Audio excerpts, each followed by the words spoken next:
नाट्य तरंग। श्रोताओं, नाट्य तरंग में आज आपको सुनवाते हैं नाटक सेल्समैन की मौत। आज आप सुनेंगे इस नाटक का दूसरा और अंतिम भाग। ये नाटक आर्थर मिलर के मूल नाटक डेथ ऑफ अ सेल्समैन का हिंदी नाट्य रूपांतरण है। रूपांतरकार ललित सहगल, निर्देशक सत्येंद्र शरद।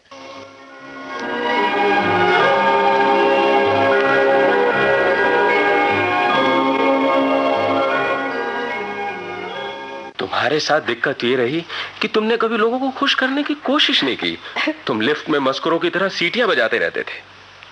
बेफ, मैं कहना नहीं चाहता, लेकिन कारोबार की दुनिया में कुछ लोग तुम्हें सन की समझते हैं। मुझे उनकी परवाह नहीं है। वो डैड पर बरसों हंसे हैं, और जानते हो क्यों? क्योंकि हम इस शहर के दड़बे में रहने के लिए नहीं बने हैं। हमें तो किसी खुले मैदान में लकड़ी चीरते होना चाहिए। अरे तुम हमेशा बच्चे बने रहोगे। बर्नर लिफ्ट में कभी सीटी नहीं बजाता। हाँ, लेकिन आप तो बजाते हैं। मैंने कभी लिफ्ट में सीटी नहीं बजाई। और कारोबार की दुनिया में मुझे कौन सन की समझता है? मेरा ये मतलब नहीं था डैड। जाओ जाओ, टेक्सास वापस चले जाओ। बढ़ई बनो, चरवाहे बनो, जो चाहे बनो। विली बिफा भी कह रहा था। हाँ, मैंने सुन लिया वो क्या कह रहा था। लोग मुझ पे हंसते हैं। हाँ, ठीक है। अरे कहीं जाकर मेरा नाम लो और देखो लोग मेरी कितनी इज्जत करते हैं। अच्छा डैड, मैं माने लेता हूँ, लेकिन मैं पूछता हूँ तो हमेशा मेरा अपमान क्यों करते हो? मैंने तो कुछ नहीं कहा। क्या मैंने कुछ कहा माँ? नहीं विली, इसने ऐसा कुछ नहीं कहा था। अच्छा। अगर कल तुम इधर उधर चक्कर लगा के तंग आ जाओ तो बैठक में मैंने जो नई छत लगाई है उस पर रोगन कर देना। मैं सुबह सवेरे जा रहा हूँ। डैड, ये सुबह बिल ऑलिवर से मिलने जा रहा है। हाँ? ऑलिवर से? क्यों? उसने एक बार मुझसे कहा था वो मेरी मदद करेगा। खेल के सामान का कारोबार करोगे? हाँ वही। मैं इसके बारे में कुछ जानता हूँ। वो तुम्हें कितना रुपया दे रहा है? मुझे नहीं मालूम, मैं अभी उससे मिला नहीं हूँ। तो फिर क्या कह रहे थे? मैंने सिर्फ इतना ही कहा था कि मैं कल उससे मिलने जाने वाला हूँ, बस। ओ, तो तुम मन के लड्डू फोड़ रहे थे। बिफ, अब मुझे अभी एक बात सूझी है।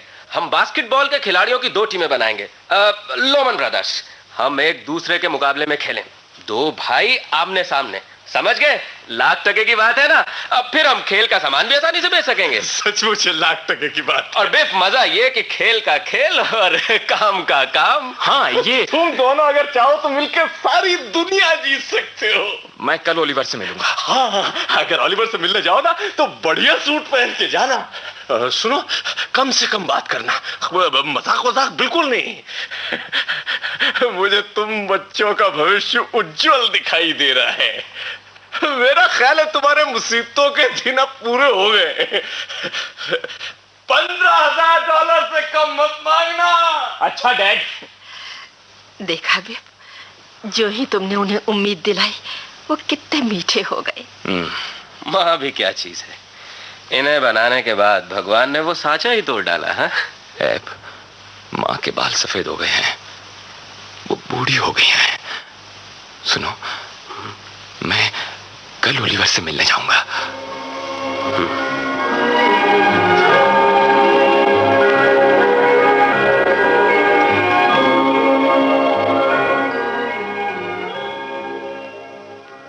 आज तुम बड़े शांत दिखाई देते हो। मैं एक मुद्दत बाद घोड़े बेच के सोया। लड़के चले गए? हाँ, वे सुबह 8 बजे ही चले गए थे। अच्छा। विली, आज तुम हॉवर्ड से बात करोगे ना? हाँ, उसे मुझे न्यूयॉर्क में ही रखना होगा। और विली, उससे कुछ पेशगी मांगना मत भूलना। हमें बीमे का प्रीमियम देना है और भी कई छोटे मोटे खर्चे हैं। $200 से हमारा काम चल जाएगा। इसमें घर की आखिरी किस्त भी शामिल है। अच्छा। ये किस्त चुकाने के बाद विली, घर हमारा अपना हो जाएगा। 25 साल हो गए। हाँ। अच्छा, मैं चला। ओह, मैं भूल गई। तुम्हारे बेटे तुम्हें शाम 6 बजे फ्रैंक्स चॉप हाउस में खाने पर बुला गए हैं। ये बात हुई ना। अरे मैं जाके हॉवर्ड को चिट कर दूंगा। मैं उससे एडवांस भी लूंगा और न्यूयॉर्क में पोस्टिंग भी लूंगा। अच्छा, मैं चला। है? अरे तुम फिर बोलना सी रही हो। कम से कम मेरे सामने तो ऐसा ना किया करो। मुझे बड़ी उलझन होती है लिंडा, पता नहीं क्यों, मैं बता नहीं सकता अब। अच्छा अच्छा, हाँ याद रखना, फ्रैंक्स चॉप हाउस। अच्छा लिंडा, दिन भर काम में मत लगी रहना। नहीं।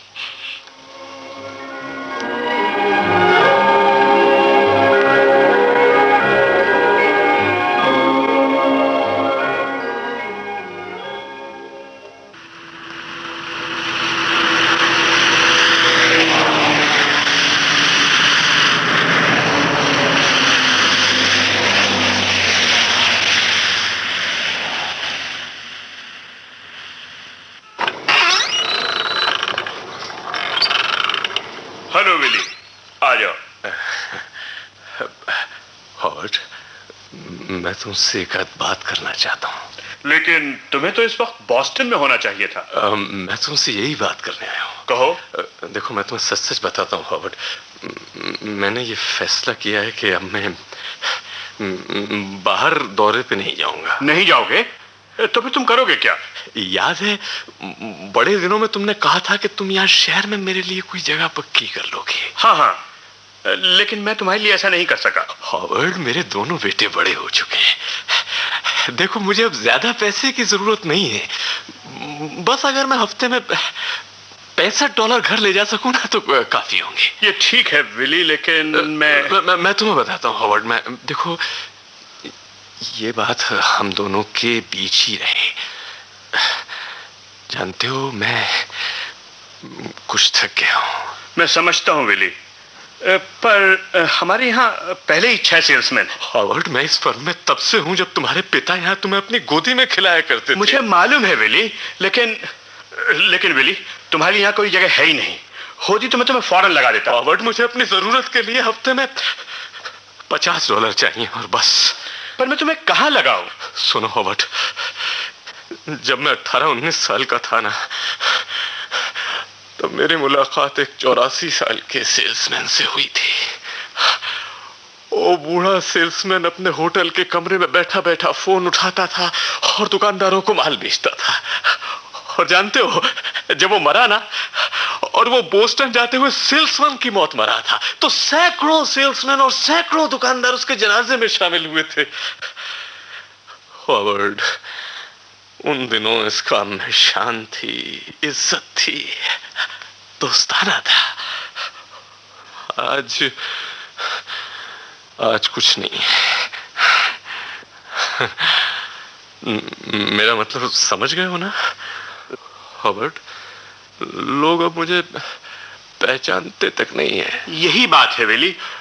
देखो, अगर मुझे हफ्ते में $40 मिल जाए, $40 हॉवर्ड, मैं पत्थर पर दूब नहीं जमा सकता। हॉवर्ड, मैं इस फर्म में 34 बरस से हूं और अब मैं बीमे का प्रीमियम तक नहीं चुका सकता। आदमी फल का टुकड़ा नहीं है हॉवर्ड, जिसे खाकर छिलका फेंक दिया जाए। मुझे कुछ लोगों से मिलना है विली। हॉवर्ड, हॉवर्ड, हॉवर्ड, क्या है? मैं बोस्टन चला जाऊंगा। रियली? मैं काफी देर से तुमसे ये कहने की सोच रहा था। मैं नहीं चाहता कि अब तुम हमारे प्रतिनिधि के रूप में कहीं भी जाओ। क्या तुम मुझे नौकरी से निकाल रहे हो हॉवर्ड? मेरा ख्याल है तुम्हें आराम की जरूरत है। लेकिन मुझे पैसों की जरूरत है हॉवर्ड। मैं इस हालत में नहीं हूं। तुम्हारे बेटे कहाँ हैं? वो तुम्हारा हाथ क्यों नहीं बटाते? अरे वो बहुत बड़े सौदे में लगे। ये झूठी शान दिखाने का वक्त नहीं है विली। तुम उनके पास जाओ और कहो कि मैं थक गया हूं। बहुत अच्छा, मैं बोस्टन चला जाऊंगा। नहीं, लेकिन देखो, मैं अपने बेटों पे बोझ नहीं बन सकता हॉवर्ड। मैं अपाहिज नहीं हूं। देखो विली, आज मुझे बहुत काम है। मुझे बहुत से लोगों से मिलना है। बैठ जाओ, जरा दम ले लो और फिर घर जाओ। और हाँ, इस हफ्ते जब हो सके तो माल के नमूने छोड़ जाना। जब तुम ठीक हो जाओ तो आना, हम कुछ सोचेंगे।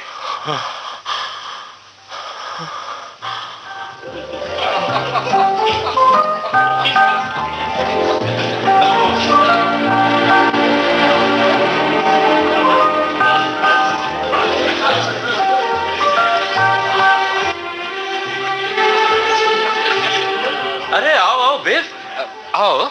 माफ करना है, मुझे देर हो गई। डैड कहाँ है? तुम ओलिवर से मिले? हाँ, सुनो, मैं डैड को जो कुछ बताना चाहता हूँ उसमें तुम्हारी मदद की जरूरत है। पहले ये बताओ, ओलिवर तुम्हारी मदद करने को तैयार है? तुमने घास तो नहीं खा ली? मतलब? मैंने उसका 6 घंटे इंतजार किया, समझे? दिन भर बराबर अपना नाम लिखकर अंदर भेजता रहा। आखिर कोई 5 बजे वो बाहर आया और उसे याद ही नहीं मैं कौन हूं, क्या हूं। मैं उसे 1 मिनट तक देखता रहा। उसने एक नजर मेरी तरफ देखा और मुझे महसूस हुआ कि मेरी सारी जिंदगी महज एक झूठा मजाक रही है। 15 बरस तक सपने में बात करते रहे हैं। मैं उसके यहाँ सेल्समैन नहीं, क्लर्क था, क्लर्क। फिर वो मुझसे बिना बात किए दफ्तर से चला गया, समझे? उसकी सेक्रेटरी भी चली गई और वहां मैं अकेला था। जाने मुझे क्या हुआ, 1 मिनट के अंदर मैं उसके दफ्तर में था और मैंने उसका सोने का फाउंटेन पेन उठा लिया। उसने तुम्हें देख लिया? मैं बाहर भागा और भागता ही चला गया। तुमने ये क्यों किया? मुझे नहीं मालूम। मैं बस उसकी कोई चीज उठा लेना चाहता था और तुम्हें मेरी मदद करनी होगी। मैं डैड को सब कुछ बताने वाला हूँ। क्यों? वो सोचते हैं इतने बरसों से मैं उन्हें नीचा दिखा रहा हूँ और ये बात उन्हें खाई जा रही है। ठीक है बिव, लेकिन तुम उन्हें कोई अच्छी सी खबर सुनाओ ना। नहीं। क्या रहा बिव, सब ठीक हो गया ना? डैड, आज मुझे एक विचित्र अनुभव हुआ।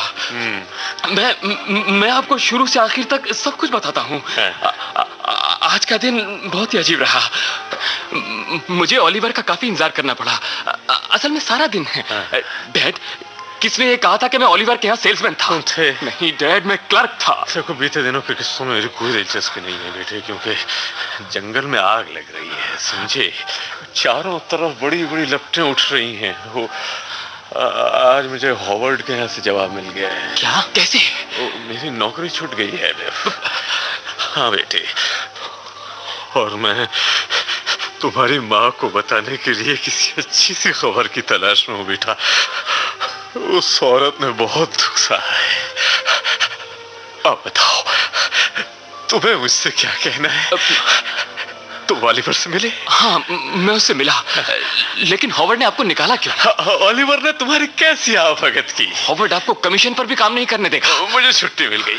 हाँ, तो ओलिवर तुम्हें कमरे में ले गया। फिर मैंने बात की और उसने सुनी। उसने कहा क्या? उसने कहा ओ डैड, मैं जो बताना चाहता हूँ आप मुझे कहने नहीं दे रहे।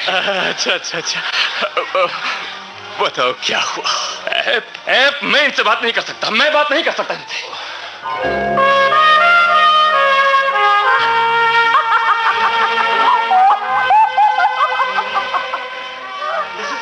मिसेस लुमेन, आपका बिल हिसाब में रह गया। तुम हिसाब में रह गए? हिसाब? आप क्या कह रहे हैं डैड? मिसेस लुमेन, बिल हिसाब में रह गया। हिसाब। घबराइए मत डैड, मत घबराइए। मिसेस लुमेन, अगर तुम हिसाब में नहीं रह गए होते तो कुछ बन गए होते। सुनिए डैड, मैं आपको बताता हूँ क्या हुआ। सुनिए।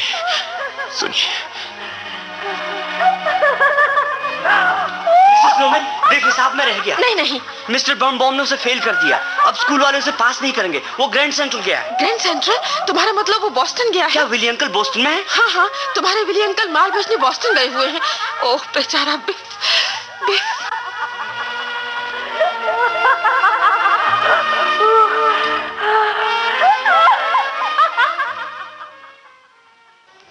इसलिए अब मेरा ओलिवर से कोई नाता नहीं। आप मेरी बात सुन रहे हैं ना? हाँ। अगर तुम हिसाब में रह नहीं गए होते तो आज हिसाब में रहना गया होता? ये आप क्या कह रहे हैं? सारा दोष मेरे सिर पे न मढ़ो। मैं हिसाब में फेल नहीं हुआ, तुम हुए। और तुम उस पेन के बारे में क्या कह रहे थे? मैंने वो चुराया नहीं, यही तो मैं आपको बता रहा था। अरे आप कहाँ जा रहे हैं? दरवाजा खोलो। दरवाजा? कुशलखाना। दरवाजा कहाँ है दरवाजा? वो सीधे चले जाइए, सीधे।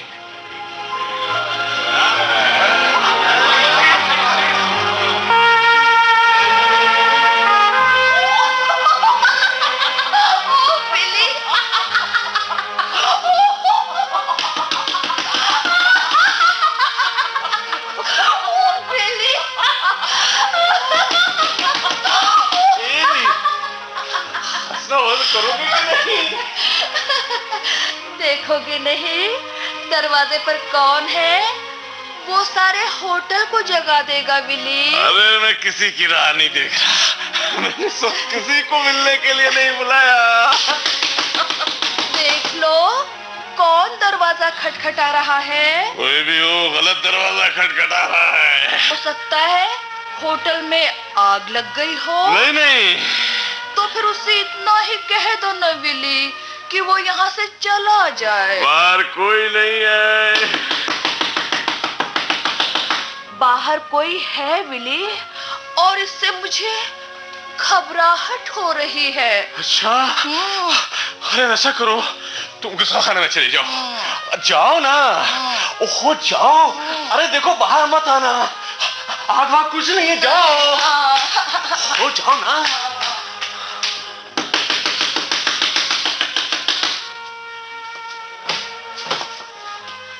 डैड, आप दरवाजा क्यों नहीं खोल रहे थे? अरे तुम यहाँ बोस्टन में क्या कर रहे हो? यहाँ कब आए? आप जवाब क्यों नहीं दे रहे थे? मैं कब से दरवाजा खटखटा रहा हूँ। मैंने आपको फोन पर भी बुलाया था। मैंने भी खटखट सुनी थी। मैं गुस्साखाने में था और दरवाजा बंद था। बात क्या है, कोई घर में बात हो गई? डैड, मैंने आपकी उम्मीदों पर पानी फेर दिया। मतलब? मैं हिसाब में रह गया डैड। मुझे हाई स्कूल पास करने के लिए पूरे नंबर नहीं मिले।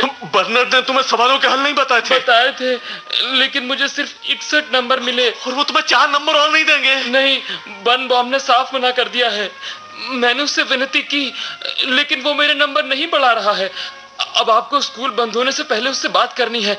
वो आपका कहा नहीं टालेगा। डैड, आप उससे बात करेंगे ना? हाँ, अभी वापस चलते हैं बेटे। नीचे जाके क्लर्क से कहो मैं आ रहा हूँ। जाओ नीचे। आप जानते हैं वो मुझसे इतनी नफरत क्यों करता है? एक दिन वो क्लास में नहीं आया था, मैं ब्लैक बोर्ड के पास जाकर उसकी नकल उतारने लगा। लड़के हंसते हंसते दोहरे हो गए, तभी वो आ गया।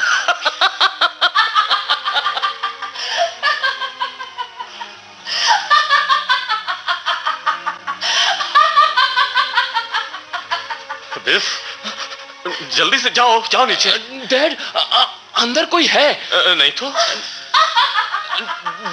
डैड, कोई आपके गुस्लखाने में घुस गया है। नहीं बेटे, वो साथ वाले कमरे में है, जाओ। नहीं, कोई है। क्या मैं आ सकती हूँ? विली, नहाने वाले टब में कुछ है, वो रेंग रहा है। मिस फ्रांसिस हैं, एजेंट। हेलो। इनके कमरे में रंग रोगन हो रहा था, इसलिए यहाँ नहाने चली। जाओ मिस फ्रांसिस, अब अपने कमरे में जाओ। लेकिन मेरे कपड़े। जाओ ना। मेरे मोजे कहाँ है? तुमने मुझे मोजे देने का वादा किया था विली। जाओ, मेरे पास कोई मोजे नहीं है। तुम्हारे पास नंबर 9 के 2 डिब्बे हैं। ओ ये लो अपने मोजे और जाओ यहाँ से। अच्छा, बाय।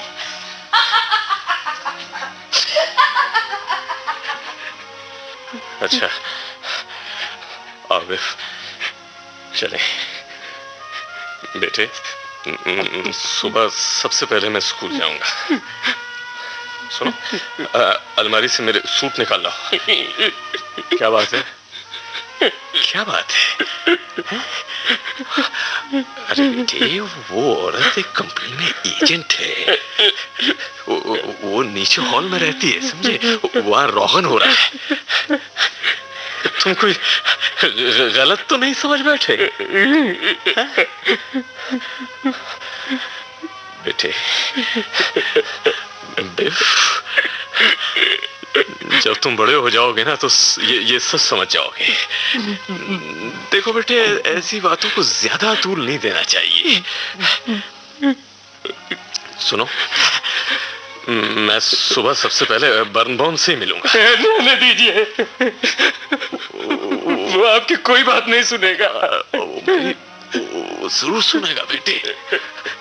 तुम्हें वर्जीनिया यूनिवर्सिटी में दाखिले के लिए उन नंबरों की जरूरत है। मैं वहां नहीं जा रहा हूँ। क्या? डैड, बेटे, वो मेरी कुछ नहीं लगती। बस मैं अकेला था, मैं बहुत अकेला था। आपने उसे माँ के लिए रखे मोजे दे दिए। मैंने तुमसे कुछ कहा था? मुझे मत छुओ, झूठे कहीं के, झूठे झूठे झूठे।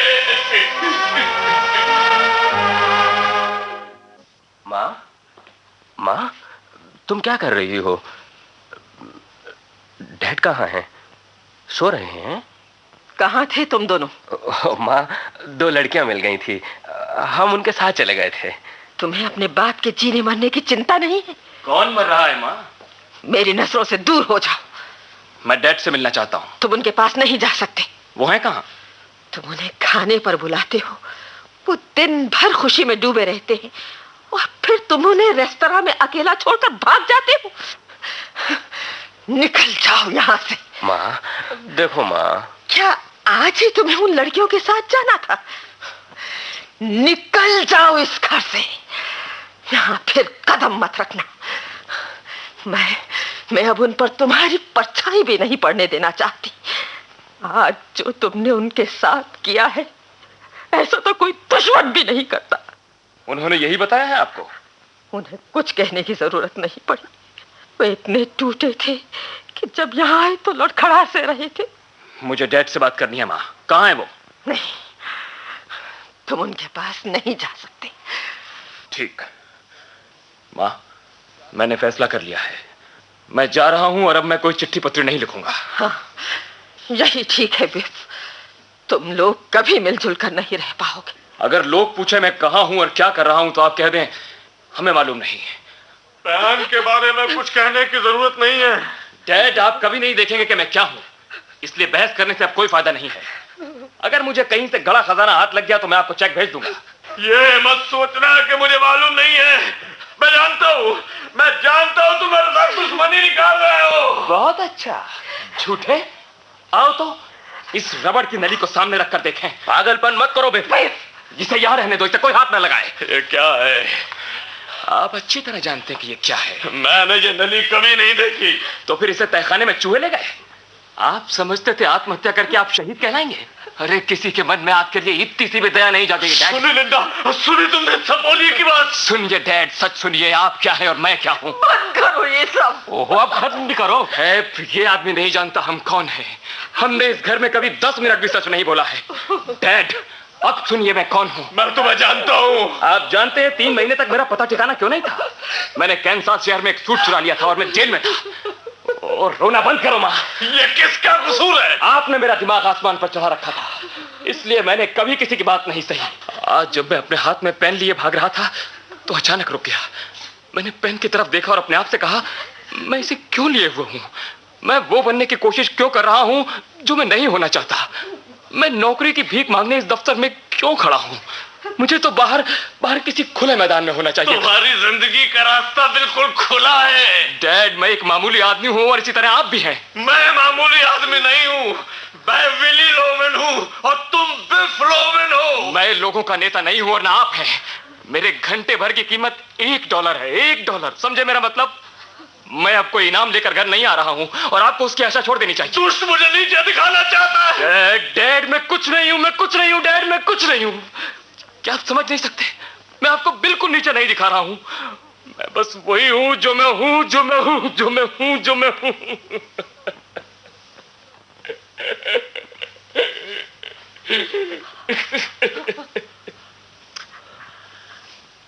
लिंडा, ये रो क्यों रहा है? भगवान के लिए आप मुझे यहाँ से जाने दें। इससे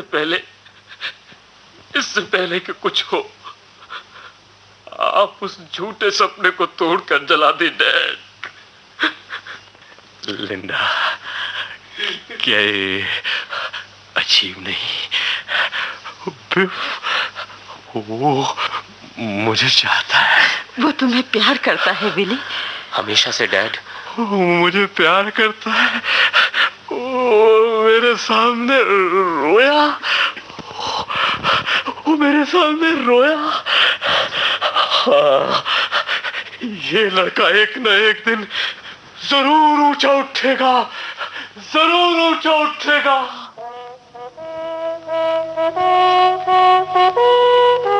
हाँ, जरूर ऊंचा उठेगा। उसके पीछे तुम्हारे बीमे के $20,000 होंगे ना? बेन, मुझे तुमसे कुछ बात करनी है बेन। वो लड़का भी वो मुझे प्यार करता है। क्या ये अचरज की बात नहीं बेन? विली, ऊपर आओ, सोगे नहीं? हाँ, आ रहा हूँ। मुझे अब जाना है लिंडा। विदा, विदा। बेन, जरा सोचो, अब इम्तिहान का नतीजा निकलेगा तो बिफ फिर बर्नार्ड से आगे होगा। लड़का प्रतिभावान है। बेन, तुमने देखा वो मेरे सामने किस तरह फूट फूट कर रोया था। अगर मैं उसे प्यार कर पाता, उसे एक बार गले से लगा सकता। विली, समय निकलता जा रहा है, हमें देर हो जाएगी। बेन, मैं जानता था एक न एक दिन मेरा और बिफ का नाम होगा, खूब नाम होगा। देर हो रही है विली, आओ, जहाज छूट जाएगा, जहाज छूट जाएगा विली, आओ। विली, ऊपर आ रहे हो ना?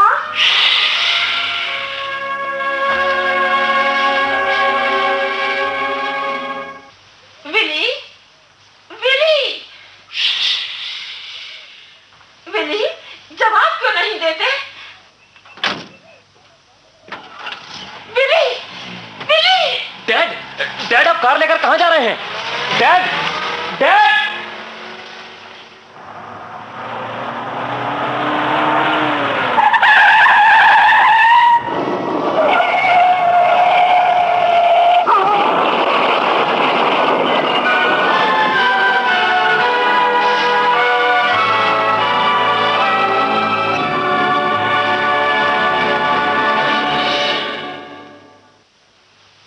रात हो गई है लिंडा। चलो माँ, कब्रिस्तान में कब तक खड़ी रहोगी? उन्हें ऐसा नहीं करना चाहिए था। चलो माँ। मेरी समझ में कुछ नहीं आ रहा है। 35 वर्षों में हम पहली बार भार मुक्त हुए थे। उन्हें अब बस थोड़े से वेतन की जरूरत थी। कोई भी आदमी थोड़ा सा पैसा नहीं चाहता। तुम नहीं समझते, विली सेल्समैन था और सेल्समैन सपने देखता ही है। तुम मेरे साथ क्यों नहीं चलते? मैं इसी शहर में रहूंगा और तुम सबको दिखा दूंगा कि विली लोमैन बेकार नहीं मरे। उन्होंने एक अच्छा सपना देखा था। डैड यहां लड़े थे और अब यहीं मैं उनकी लड़ाई जीत कर दिखाने वाला हूं। आओ माँ, चलें। तुम चलो, मैं अभी आती हूँ।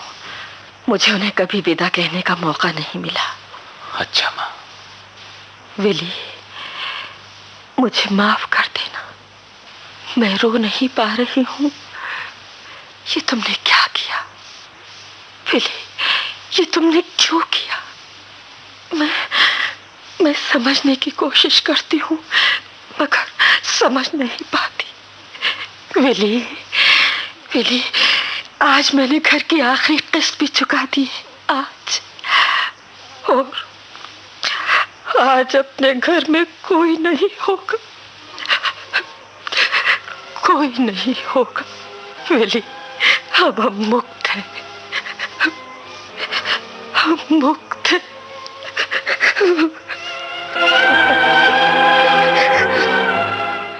सेल्समैन की मौत। आज आपने इस नाटक का दूसरा और अंतिम भाग सुना। आर्थर मिलर के मूल नाटक डेथ ऑफ अ सेल्समैन का ये हिंदी नाट्य रूपांतरण था। रूपांतरकार ललित सहगल, निर्देशक सत्येंद्र शरत। अब आज का नाट्य तरंग कार्यक्रम समाप्त होता है।